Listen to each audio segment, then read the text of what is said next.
G'day, welcome back to the channel and welcome to another crazy dose of EV and net zero insanity in MGUY EV news for Saturday the 19th of October 2024. Be sure to follow me on the usual socials for more content, links in the description, and please make sure you're subscribed and have enabled all notifications so you never miss another video. And if you feel like supporting this channel, why not buy me a coffee?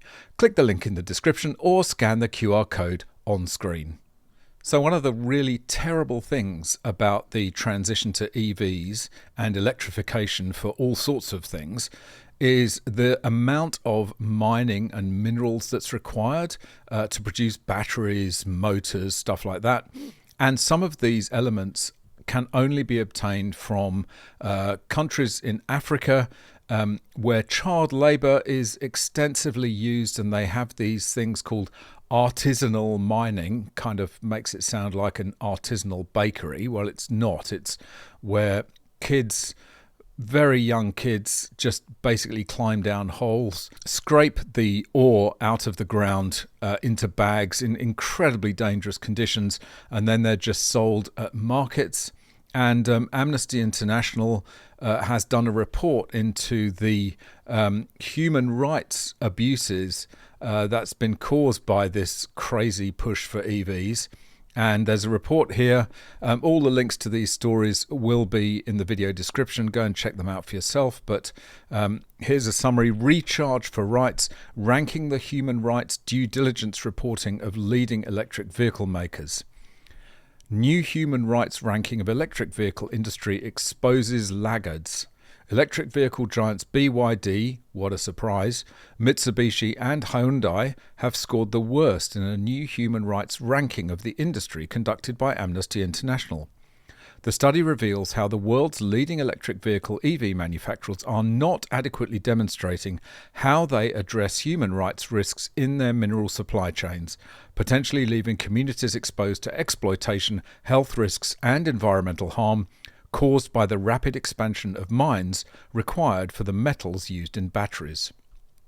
In the new report, Recharge for Rights, ranking the human rights due diligence reporting of leading electric vehicle makers, Amnesty International uses criteria based on international standards to comprehensively assess human rights due diligence policies and self-reported practices of 13 major EV manufacturers, issuing each one with a scorecard. The scorecard breaks down whether these car brands are meeting their human rights responsibilities and highlights which of them are failing to show that they are addressing human rights concerns. As global demand for battery minerals soars, the report calls for car makers to identify and mitigate human rights risks in their supply chains, such as forced evictions, health harms from environmental pollution, and abuse of indigenous peoples' rights in countries where minerals are extracted, such as the Democratic Republic of Congo and Philippines. The huge rise in demand for the metals needed to make electric vehicle batteries is putting immense pressures on mining-affected communities, said Amnesty International Secretary-General Agnes Callamard. The human rights abuses tied to the extraction of energy transition minerals are alarming and pervasive, and the industry's response is sorely lacking. Communities are suffering from forced evictions, health issues caused by pollution, and difficulties accessing water. As demand for electric vehicles increases, manufacturers must ensure people's human rights are respected. So you can read the report yourself, but here's the summary. BYD obviously scores the lowest, followed by Mitsubishi, Hyundai, Geely, Nissan, and then Mercedes-Benz coming out top, which is only, 51, and the adequate demonstration is 68. So even Mercedes is well beyond that green line, and it doesn't, of course, mention any of the myriad Chinese brands, which are probably so low on the scale you couldn't see them. But this is the problem with batteries. They need so many minerals and metals. I think something like 250 tons of earth and ore have to be excavated and mined to make just one EV battery. Just think about that for a minute and then work out how the entire planet is going to transition to EVs. Another story from China here, at the pointy end of the EV revolution, finding out that their cars that they've invested a huge amount of money in don't actually last that long. Well, it's not surprising. I mean, probably the Chinese ones are pretty crappy anyway, but the trouble with these cars is that the batteries are degrading from the minute you drive them out of the showroom. Scrub that. They're degrading from the minute they leave the factory.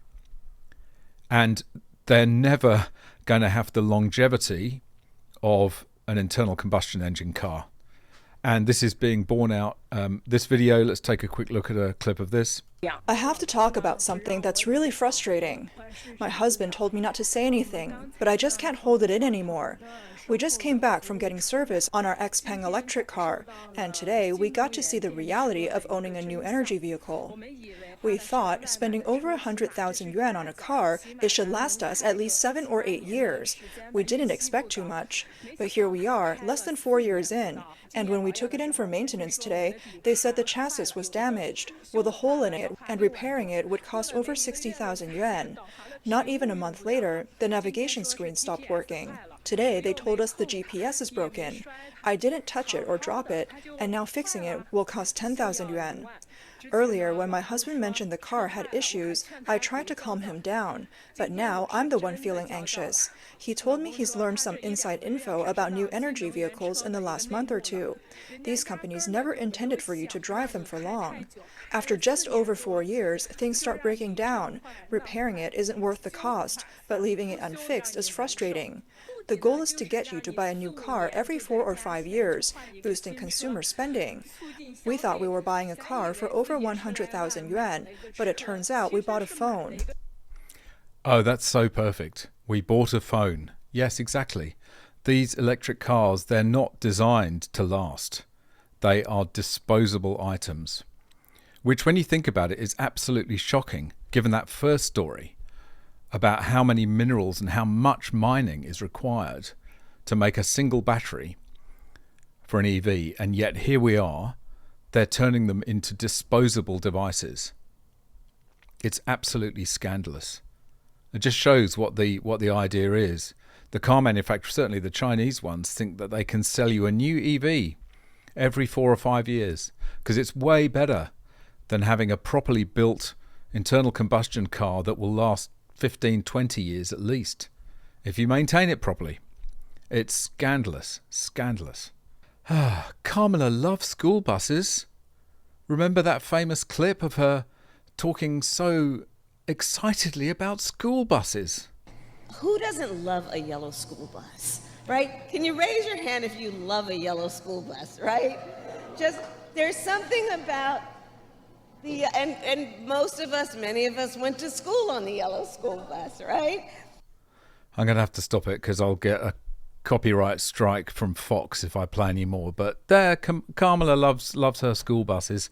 Unfortunately, when you try and make electric ones, they tend to have this annoying habit of bursting into flames and incinerating your children. Biden-Harris admin recalls hundreds of electric school buses that could burn. Federal Transit Administration warns of safety defects. The Federal Transit Administration, FTA, issued a warning Wednesday about 483 electric transit buses being recalled over safety defects, according to a safety advisory. Phoenix Motorcars is voluntarily recalling Proterra 800V catalyst vehicles from 2020 to 2021 and ZX5 Proterra transit buses from 2020 to 2022 over concerns that they could be prone to catching fire, according to an advisory from the FTA. The vehicles were first recalled by the National Highway Traffic Safety Administration, NHTSA, in September over issues with their radiator fan electrical circuits overheating, which is a potential fire hazard, according to a September the 5th report. A customer reported that their Proterra bus started smoking in July 2021, and a second incident with a smoking vehicle occurred in January 2024, according to a report from Smart Cities Dive. Phoenix Motorcars obtained Proterra's transit buses after the company filed for Chapter 11 bankruptcy in August 2023. Well, who wouldn't want to put their kid on an electric school bus? I mean, it'll be fine. She'll be right, mate. And similarly, Tesla's self-driving nonsense is causing more problems. Apparently it doesn't work very well in fog or weather or sun, apparently.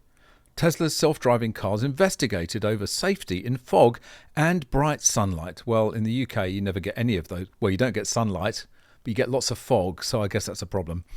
US authorities investigate software used in 2.4 million vehicles over responses in conditions of poor visibility.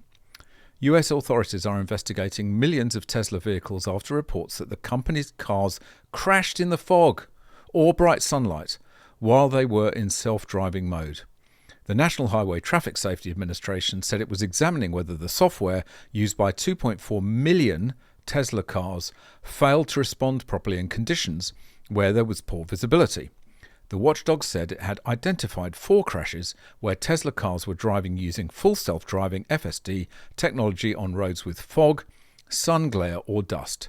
In one incident, the Tesla killed a pedestrian. Wow. Jeez. And in another, a person was injured. Why are these things on the road? Please, somebody tell me. We're beta testing this autonomous driving technology on real people. Far out. The investigation applies to Tesla Model S cars built after 2016, as well as its Model 3, Model Y, and Cybertruck. Ridiculous thing. It's as I say, quite unbelievable that the authorities have allowed this buggy, incomplete and incapable software to be allowed onto public roads where it can kill and injure real people. It's, again, I'm using it a lot today, this word, but it is frickin' scandalous. Well, I've lost count of the number of European car manufacturers that are protesting against these emissions targets in the EU, and Skoda is the latest to join the chorus. Czech Skoda warns EU car emission targets will not be met. Of course they won't. Calls for policy rethink. Very sensible. Unless the policy is rethought, the next years will be quite painful. Understatement of the day. EU car emission targets for 2025 are unattainable for the industry. Martin Jan, Skoda Auto Board member and Vice President of the Czech Industry Confederation, said on Sunday. Speaking on Czech television, Jan stressed that the predicted increase in demand for electric vehicles has not materialised, making it increasingly clear that the industry will struggle to meet stringent CO2 emission limits. The calculated EU fleet-wide target for 2025 is 93.6 grams per kilometres for passenger cars. At the moment, it is becoming apparent that it will be impossible to meet those targets. The interest in electric cars firstly increased from 14% to 16%, but then fell back to 14%, while we were expecting 20% on average, Jan explained. He also noted that the situation is unlikely to improve in the near future, with natural demand for electric vehicles expected to remain flat next year, and the year after, and the year after that, and the year after that. Jan also expressed concern about the financial consequences for European car makers if the policy remains unchanged. Unless the policy is rethought, the next few years will be quite painful. We will have to pay fines or buy credits from other car companies, those that only make electric cars, like China, he said. Yeah, well, as I've said before, these EU policies will finish off the European automotive industry. They are digging the grave for it now, and they'll be hammering in the nails in the coffin. Well, they're doing that right now. It's absolutely insane. And a bit of common sense from based Florida after Milton, because as I said, if you get salt water, if you get a storm surge and you get salt water, seawater into an electric vehicle, it's highly corrosive and it's conductive as well. So it conducts electricity and it rusts the hell out of everything. And yeah, the only cars to catch fire when they're flooded, EVs. Welcome to 2024. Florida Fire Marshal calls electric vehicles ticking time bombs amid Hurricane Milton flooding. He is absolutely right. Storm surges from Hurricane Milton could turn electric vehicles and other products containing lithium-ion batteries into ticking time bombs, Florida Fire Marshal warned. Residents and first responders are being cautioned about an alarming fire hazard with lithium-ion batteries, EVs, as well as hybrid and fuel cell vehicles in preparation of Hurricane Milton, according to a Monday statement from Florida Fire Marshal Jimmy Petronas, who also serves as the state's chief financial officer. Interesting combination. Hurricane Milton made landfall Wednesday night. This is from a couple of weeks ago, as a dangerous Category 3 storm near Siesta Key on Florida's central west coast. The National Hurricane Center said Siesta Key is a barrier island located blah, blah, blah. More than 3.2 million customers were without power in Florida early Thursday, which is great if you only have an electric vehicle, isn't it? Can you imagine? How'd you get out of there when your electric car is flat or flooded and there's no electricity to charge it anyway? So the fire marshal's warning comes after prior incidents of floodwaters caused electric vehicles to burst into flames. Florida officials have confirmed 48 lithium-ion battery fires related to storm surge from Hurricane Helene, with 11 involving EVs. Yep. This is the clown world we're living in, where a car that's flooded can catch fire. Brilliant. And here's a bit of a tragic story from Sweden. This is just a small battery, a bicycle battery that managed to destroy 10 homes, or put 10 families out of a home. Lanita's bicycle battery exploded in the kitchen. 10 families were left without a home. It's tough. I can imagine it is. An electric bike battery on charge in her kitchen is probably what destroyed a row of terraced houses in Västerås. When SVT meets up with Lenita Riklov, it is the first time she is back at the front of the house since the fire. It could have happened to anyone, she says. It was the afternoon of August 14th. A friend was going to babysit while Lenita and her partner, Daniel Burkhardt, went to set up the caravan at one of the campsites in Västerås. The battery for Lenita's electric bike was charged in the kitchen, as they understood it according to the rule book, with the right charger on a flat surface and with people waking up nearby. But after just 10 minutes, the call came that made them return home. There was a bad smell in the kitchen and something was running out of the battery. They told the babysitter to unplug the cord, to go outside and raise the alarm to the emergency services. Back in the neighbourhood, they saw the explosion through the kitchen window. Then the fire progressed quickly. Neighbours gathered outside. They helped each other to get people to go out and to prepare the way for the emergency services. Terrible. And this is just a tiny, well, medium-sized bike battery compared to the frickin' enormous EV battery that you've got sitting under your floor pan. So another problem with the EV revolution is that it doesn't bring enough funds into the government coffers by way of taxes. And so in the UK, they're already having to fiddle with the tax regime for EVs to try and make up the shortfall. Plug the hole in the piggy bank. Reeves considers scrapping salary sacrifice tax breaks for electric cars. Chancellor exploring plans to remove unfair schemes amid claims they disproportionately benefit wealthy. Well, that's going to help the uptake of EVs, isn't it? Another freebie gone. Rachel Reeves is considering scrapping unfair tax breaks for workers who buy electric cars amid claims they disproportionately benefit the wealthy.